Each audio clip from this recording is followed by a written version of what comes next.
The moment she closed her eyes, the universe chose not to end. That was the cruelest part.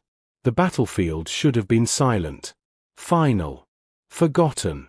Instead, the wind kept moving, dragging ash across shattered metal, whispering over bones that no longer had names. The sky above was dim and bruised, like it had been struck one too many times and never healed. Lyra of the Keeler stood alone among the wreckage. Her people had believed in endings. Clean ones. Honorable ones. When defeat came, you accepted it. You did not beg the stars for mercy. She had followed that rule. Her spear lay broken at her feet, its energy core long dead. Her armor was cracked, scorched black where plasma fire had torn through it. One wing hung useless behind her, nerves burned beyond repair. Pain no longer screamed. It had gone quiet, replaced by a deep, hollow numbness. Lyra looked at the horizon, at the twisted silhouettes of fallen war beasts and shattered command walkers. No reinforcements were coming. No allies remained. No signals answered her calls. The Keeler fleet was gone. She lowered herself to one knee, then to both, resting her weight against the cold shell of a destroyed carrier. Her breathing slowed. Her heart beat heavy, steady, resigned. "This is where it ends," she whispered in her native tongue. The universe did not argue. Time stretched. Maybe minutes passed. Maybe hours. Lyra did not care. She closed her eyes, ready to let the cold finish what the war had started. That was when the darkness moved.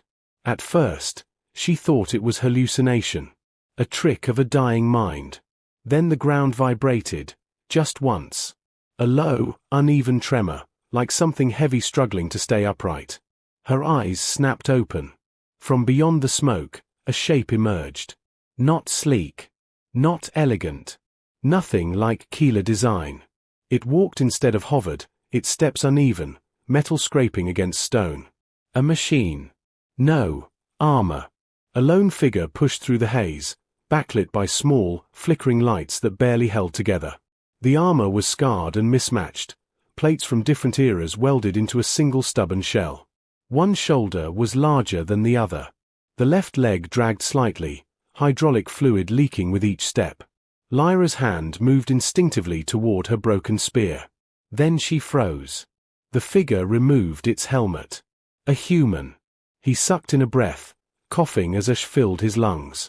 His face was streaked with dirt and dried blood, one eye swollen shut.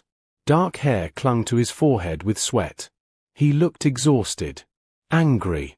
Alive in a way Lyra had not felt in a long time. He scanned the battlefield, jaw tightening. "Well," he muttered, voice rough but steady, "this is worse than the briefing." Lyra stared. Humans were legends among the Keeler. Fragile bodies. Short lifespans. Loud, stubborn, impossible to intimidate. They should not survive places like this. They definitely should not walk alone into graveyards. The human's gaze found her. For a moment, neither moved. Then he raised one hand, not a weapon. A greeting. "You look like you could use some help," he said. Lyra laughed. The sound surprised her as much as it did him. It came out broken, half-choked, almost painful. "There is no help left," she replied. "This war is over." The human stepped closer anyway. "Wars don't get to decide that," he said. "People do." Behind him, the wreckage of a human dropcraft smoldered, clearly having crash-landed hard and ugly. The ship was barely holding together, patched with visible welds and emergency plating. "You came alone," Lyra said. "Why?" He shrugged, winced, then shrugged again. "Because everyone else said it was impossible." She studied him more carefully now. His armor bore no empire markings. No royal crest. Just scratches, hand-painted warnings, and a faded symbol over his chest, an old human emblem scratched nearly beyond recognition. "You will die here," Lyra said softly. "So will I."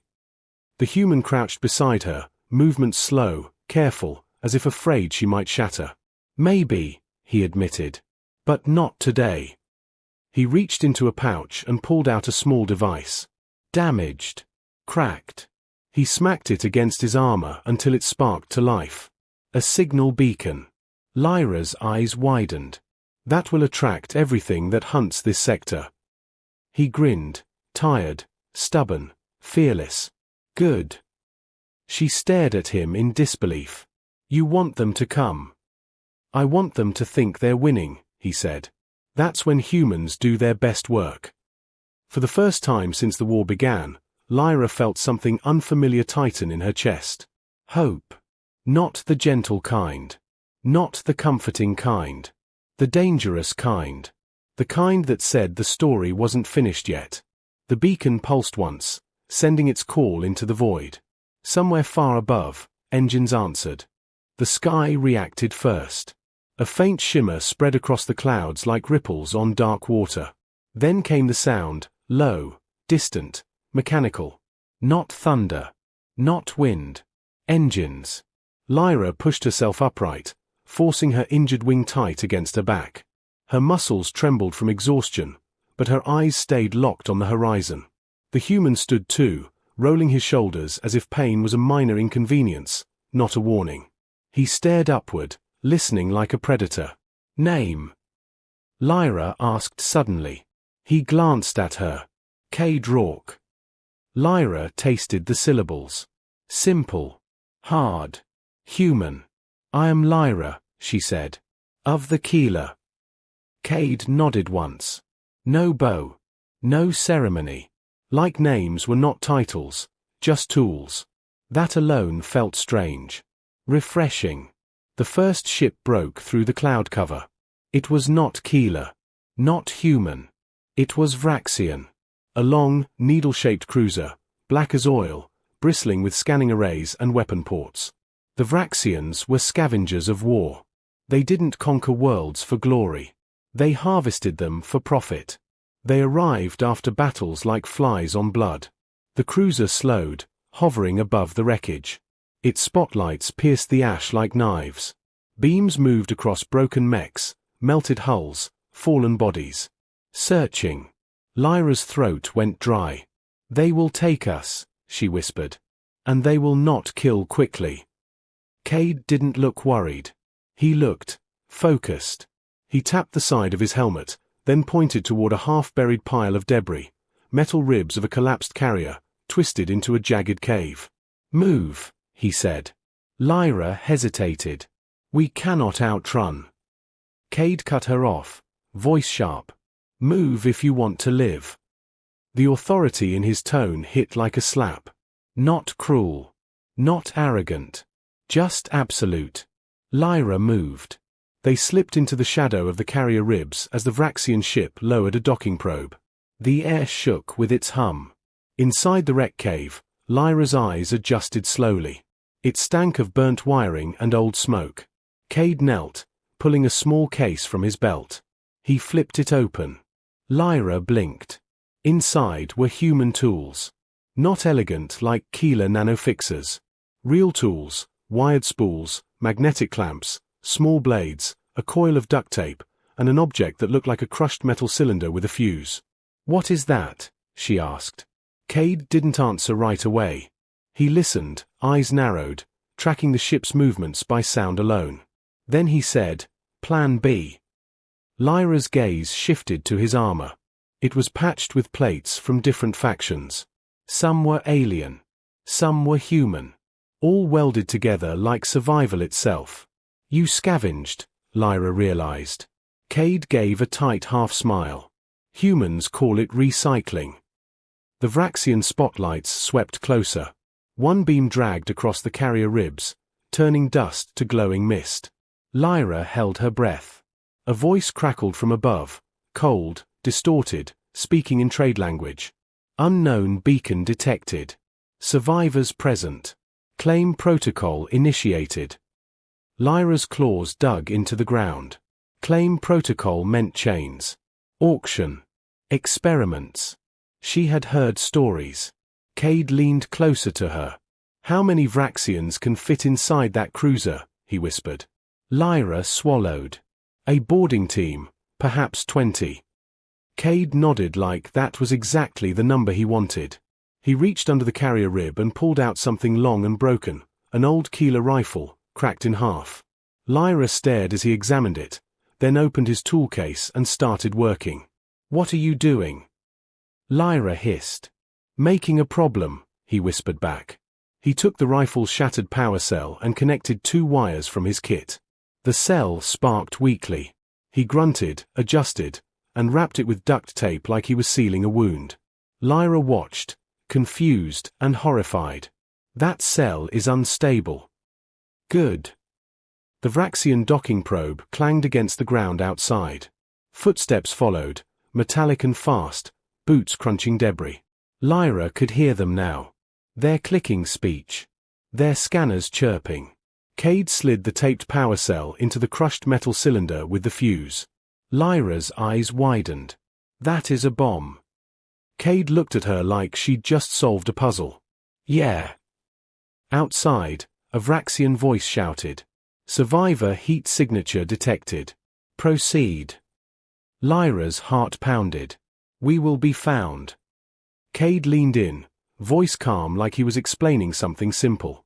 "You accepted your end," he said quietly. "That's what they count on. That everyone accepts their end." He held up the bomb. "Humans don't." A shadow blocked the entrance of the wreck cave. A Vraxian soldier stepped in, tall, thin, covered in plated armor that looked grown, not built. Its helmet had no eyes, only sensor slits that glowed faintly blue. It raised a weapon. A pulse spear. Lyra tensed, ready to lunge even if it meant dying. Cade moved first. Not with strength. With timing. He tossed the bomb, not at the Vraxian. Past it. The Vraxian turned sharply, tracking the movement. Instinct. Cade used that instant to grab a loose metal beam from the ground and swing it hard into the Vraxian's knee joint. Not the armor plate, beneath it, where the joint moved. The Vraxian shrieked, collapsing. Lyra didn't hesitate. She drove her broken spear shaft down into the creature's neck seam. The old warrior instinct returned like fire. The Vraxian went limp. For a heartbeat, Lyra stared at what she had done. She had fought again. She had wanted to live. Then the bomb detonated. Not a huge explosion. Not a loud one. A sharp, violent pulse, like a star coughing. The Vraxian cruiser's lights flickered. Above them, systems screamed. The ship's hover stabilizers stuttered, and its whole body tilted slightly. Cade grinned. Breathless. EMP pulse. Fried their lower systems. Now they'll panic. Lyra stared at him. "You crippled a cruiser with scrap." Cade's grin widened. "Welcome to humanity." Outside, the Vraxians shouted in alarm. More footsteps. More weapons. Their calm claim protocol turned into frantic survival mode. Cade pulled Lyra deeper into the wreck cave. "We're not done." Lyra's voice shook. "You brought them here." "On purpose," he said. He pointed toward the crashed human dropcraft in the distance, barely visible through the ash haze. "My ship still has one working thruster," he said. "It can't fly. But it can jump." Lyra frowned. "Jump where?" Cade's eyes gleamed with something dangerous. "Into them." Lyra stared at him, stunned. "That is suicide." Cade shook his head. "It's math." He grabbed a strip of wire, a small igniter, and started moving fast now, like the battlefield had finally woken him fully. Lyra followed, limping, confused. "Explain." Cade didn't slow. "Their cruiser is damaged. Their shields are unstable from the EMP. If I can slam my ship's fuel core into their belly." "That will destroy you," Lyra snapped. Cade looked back at her once, and the look on his face was not reckless. It was resolved. "Maybe," he said. "But it'll destroy them too. And you'll live." Lyra stopped walking. For a second, the ash and smoke and ruin swallowed everything.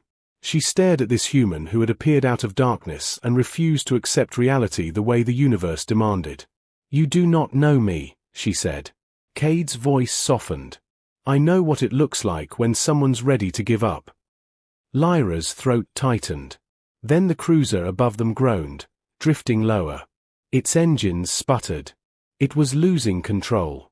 Vraxian troops swarmed the ground, scanning, searching. Angry now, Cade pointed at Lyra's broken spear. "Can you still fight?" Lyra glanced at it, then at the dead Vraxian behind them. Her hands tightened. "Yes," she said, surprised by how certain she sounded. Cade nodded. "Good. Because we're not running anymore." He handed her a small device from his tool case, no bigger than a coin. "What is this?" she asked. Cade's smile was sharp. "A lyre." Lyra frowned. "It sends out a fake heat signature," he said. "We throw it. They chase it. We go the other way." Lyra stared at the coin device, then at him. "That is deception." Cade shrugged. "That's strategy." The Vraxians were close now. One beam swept the wreck cave entrance. Lyra felt her old fear return, then felt it get shoved aside by something stronger. Anger. Because she had accepted her end. And a human had walked into her death just to prove endings were negotiable. Cade met her gaze. "Ready?" Lyra didn't even hesitate. "Yes." Cade threw the coin device into the open battlefield. Instantly, Vraxian scanners snapped toward it. A squad sprinted after the fake signal, weapons raised. Cade grabbed Lyra's arm. "Now!" They burst from cover, sprinting through ash and debris toward the crashed human ship. Lyra's injured wings screamed with every step, but she did not slow. Above them, the Vraxian cruiser drifted lower, struggling, angry, wounded. And Lyra realized something terrifying. Cade wasn't saving her from death. He was dragging her into a bigger fight. A fight the Vraxians never expected. A fight where humans didn't just survive. They rewrote the rules. The human ship looked worse up close. It lay half buried in the ash, its hull split open along one side like a broken ribcage. Panels flickered weakly. Smoke drifted from exposed wiring. One landing strut was completely missing, replaced by a jagged stump of metal. Lyra felt her hope stumble.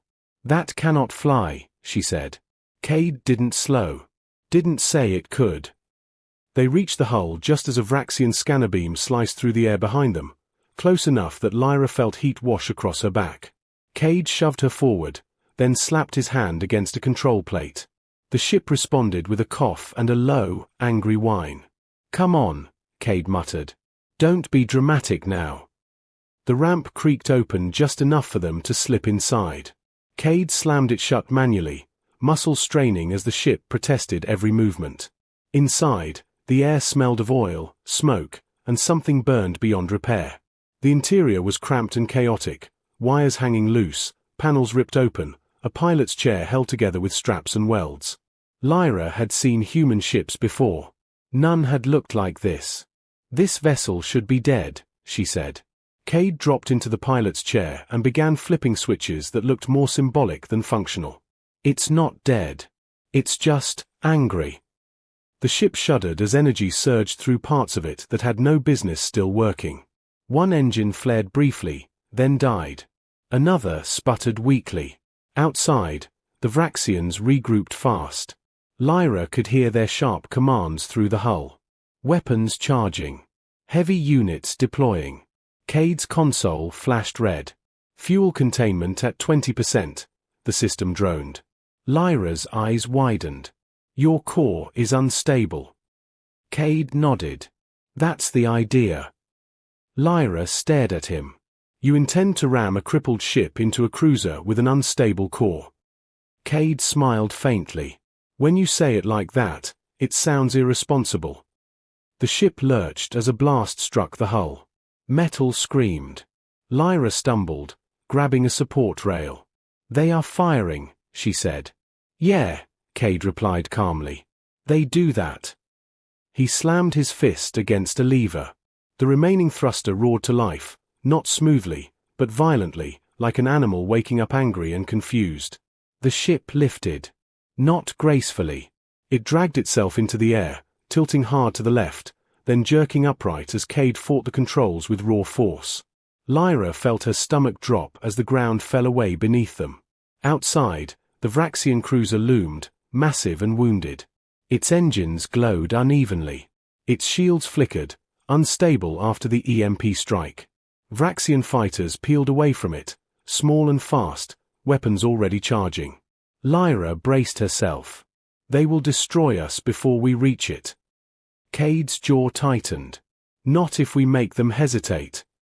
He reached into a compartment and pulled out a battered headset, tossing it to Lyra. Put that on. She did. Static hissed, then cleared. What are you doing? She asked. Cade flipped a switch labeled in hand-scratched text. Talking. The ship's external speakers crackled to life.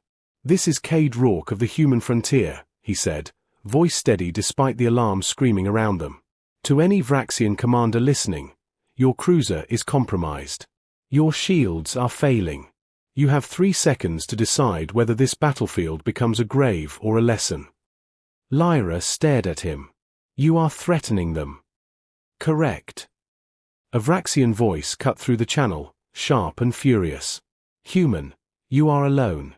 You cannot win. Cade leaned back slightly, fingers tight on the controls. That's where you're wrong. He pushed the throttle forward.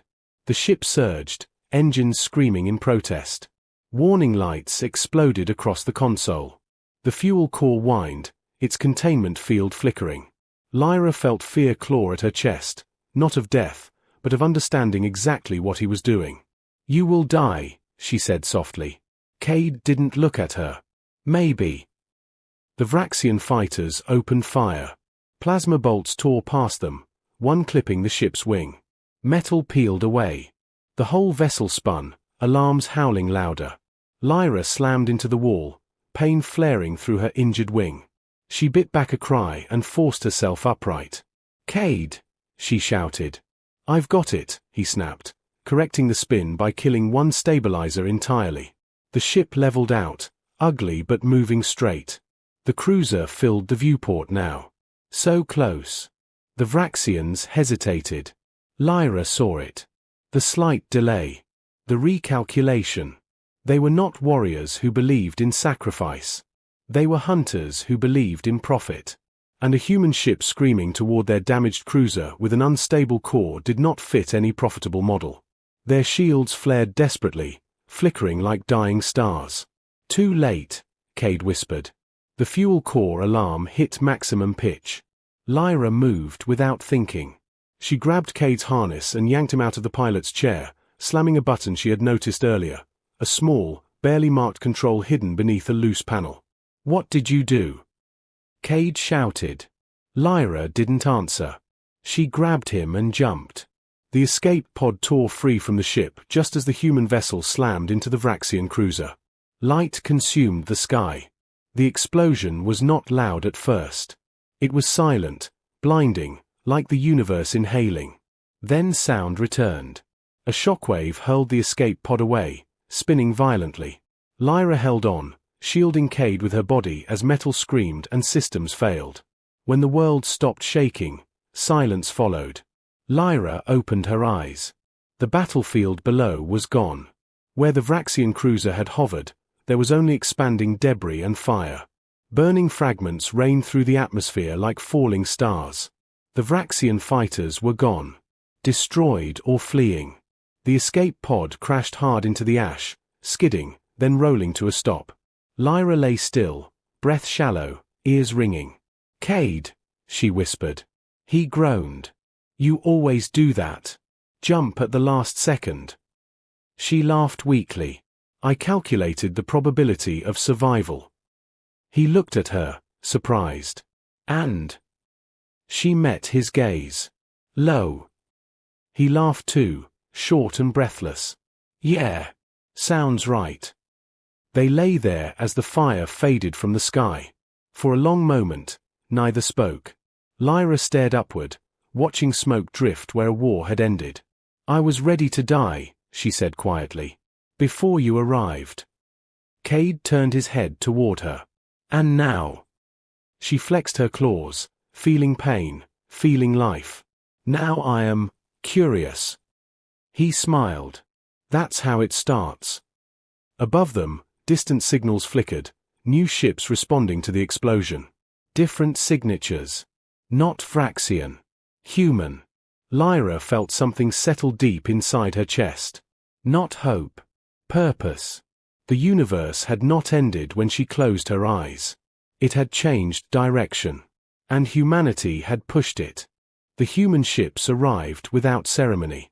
No grand formation. No glowing banners or booming announcements. They dropped out of jump space one by one, scarred hulls bearing mismatched insignias, engines humming with uneven power. They looked less like a fleet and more like survivors who had refused to stop moving. Lyra watched them descend through the thinning smoke, her breath catching. These are not warships, she said. Cade pushed himself upright beside her, wincing as he did. Nope. They are worse. The escape pod's hatch finally gave way with a hiss, letting cold air rush in. Human soldiers spilled out first, weapons raised, scanning for threats with sharp, efficient movements. Their armor was different from Cade's, newer, cleaner, but still practical, still scarred. One of them lowered his rifle when he saw Cade. Rourke? You're supposed to be dead. Cade grinned weakly. I get that a lot. Lyra struggled to her feet, leaning on the pod's frame. Several humans froze when they noticed her. Tall, winged, alien, clearly wounded. Their weapons didn't rise. They waited. That surprised her.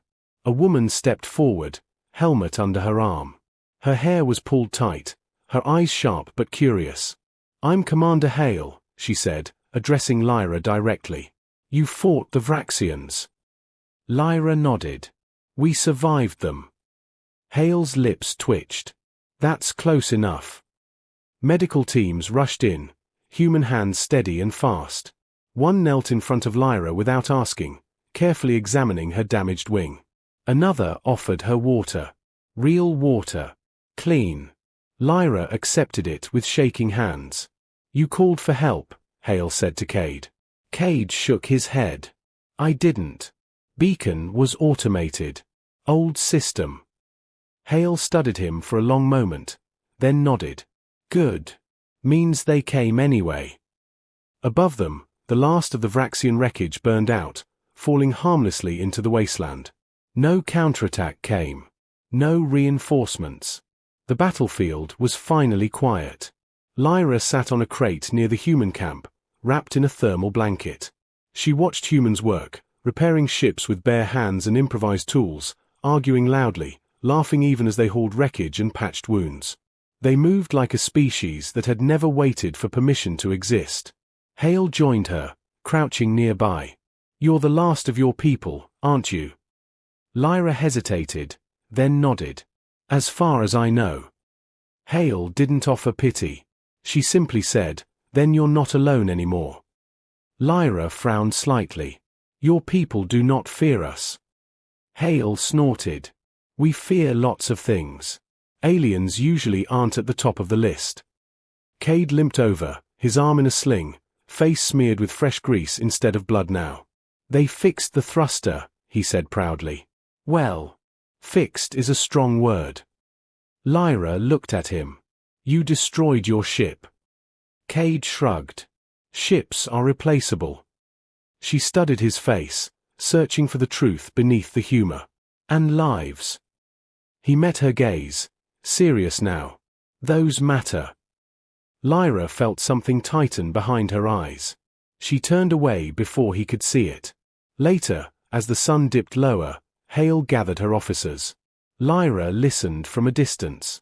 The Vraxians won't forget this, Hale said. They lost a cruiser. That's an insult. And a message, someone replied. Hale nodded. Exactly. Humans don't stay in boxes. Lyra realized then that this had not been a rescue. It had been an introduction. That night, Lyra lay awake beneath an alien sky that no longer felt quite so empty. The human camp buzzed softly with activity, engines humming, voices murmuring. Life, stubborn and loud. Cade sat nearby, cleaning a weapon that looked older than both of them. Why? Lyra asked quietly. He glanced up. Why what? Why come here? Why fight when you gain nothing? Cade thought for a moment. We gain something. She waited. We learn who we are when things get bad, he said. Turns out, humans don't like being told when a story ends. Lyra stared up at the stars. My people believed fate was fixed. Cade chuckled softly. Yeah. Humans argue with fate. Loudly. A signal beeped from Hale's console. New data. New movement. Lyra sat up. What is it? Hale's face hardened. Vraxian transmissions. They're spreading the word. About what? Lyra asked. Hale looked at her. About a battlefield where a human ship rammed a cruiser. About an alien who refused to die. About a species that fights like rules are suggestions. Lyra felt a strange warmth in her chest. They will come again, she said. Hale nodded. Good. Cade stood, offering Lyra his hand. So, you sticking around? Lyra looked at the humans, at the stars, at the wreckage of an ending that had failed to stay final. Yes, she said. I think I will. Above them, the human fleet powered up, engines flaring one by one, lighting the dark. Somewhere far away, other civilizations were listening. And for the first time in a long time, the universe was paying attention to humanity. The message spread faster than anyone expected. It moved through trade routes and pirate relays, slipped into encrypted military bands, echoed through forgotten listening posts on the edge of known space. Every version was different, distorted by fear or disbelief, but the core remained the same. A Vraxian cruiser destroyed by a single human ship. An alien survivor who should have surrendered. A species that treated hopeless odds like a challenge. Lyra felt the shift before she understood it. She stood on the ridge overlooking the human camp as preparations accelerated. Ships that had arrived wounded and limping were now being rearmed, repainted, rewired. Humans worked without pause, sleeping in turns, arguing loudly, laughing louder. No panic. No mourning. Just momentum.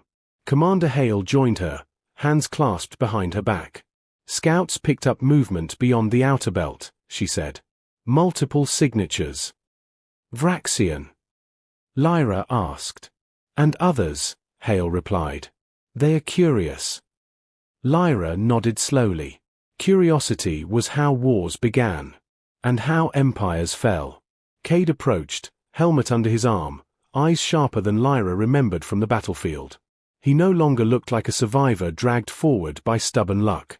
He looked like a soldier with purpose. They're forming a coalition, he said. Vraxians, mercenary clans, a few minor powers that think they can test us. Lyra's wing flexed under its new brace, human engineering combined with Keeler design. It still hurt. But it moved. They believe humanity is weak, she said. Cade smiled thinly. They always do at first. The first hostile ships arrived 3 days later. They did not attack immediately. They formed a loose perimeter, watching, probing, waiting for humans to retreat or negotiate. Hale gathered everyone, humans and Lyra alike, on the central landing field. We are outnumbered, Hale said calmly. They think that matters. A ripple of quiet amusement spread through the crowd. They think we're trapped on a dead battlefield, she continued. They think we burned our strength on one dramatic moment. She looked directly at Lyra then. They think endings are fixed. Lyra felt something inside her settle into place. The first Vraxian envoy broadcast their demand. Surrender the battlefield. Surrender the alien. Pay compensation for the cruiser. Hale muted the channel. No, she said simply. The coalition attacked at dawn.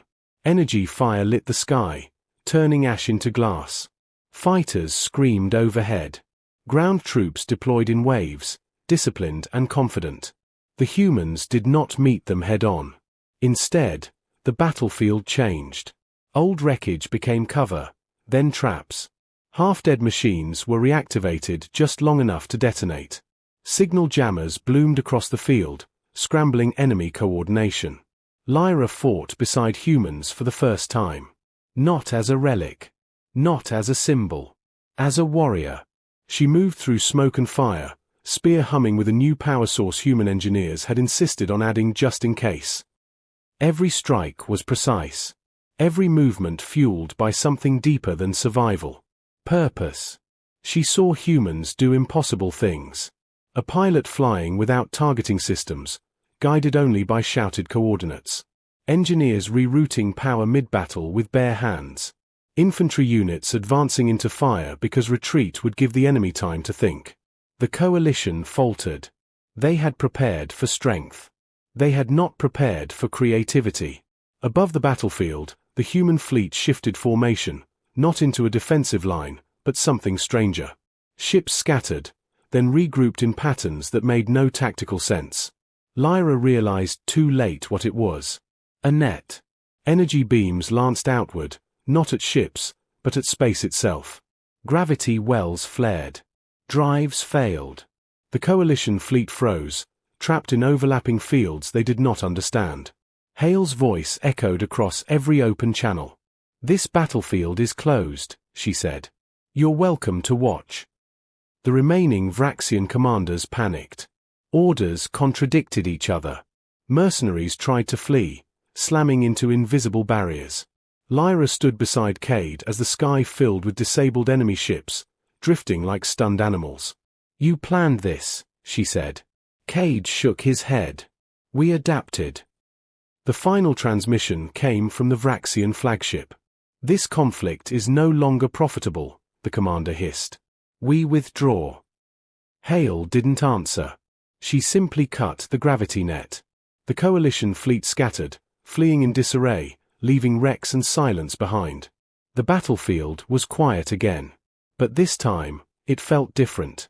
Lyra looked around at the humans, blooded, exhausted, grinning. They had not just survived. They had announced themselves. Later, as stars emerged one by one, Lyra stood alone at the edge of the field. The ruins of her past still lay scattered around her, but they no longer felt like a grave. Cade joined her quietly. "They'll be back," she said. He nodded. "Yeah.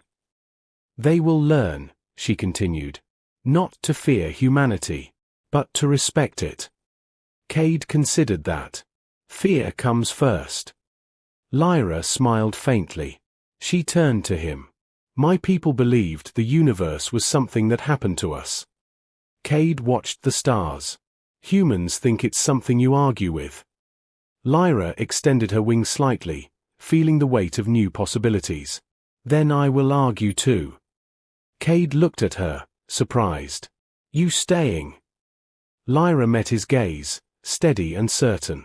"If humanity is rewriting the rules, I want to help write the next chapter." Cade laughed softly. "That's how it always starts." Above them, human ships prepared to jump, not away from danger, but toward it. Somewhere far beyond known space, civilizations listened harder than before. Because a story had changed. A story where death was not the end. Where surrender was optional. Where humans stepped out of the darkness and refused to let the universe decide alone. And Lyra, who had once been ready to die, now stood at the beginning of something endless. The story did not end. It expanded.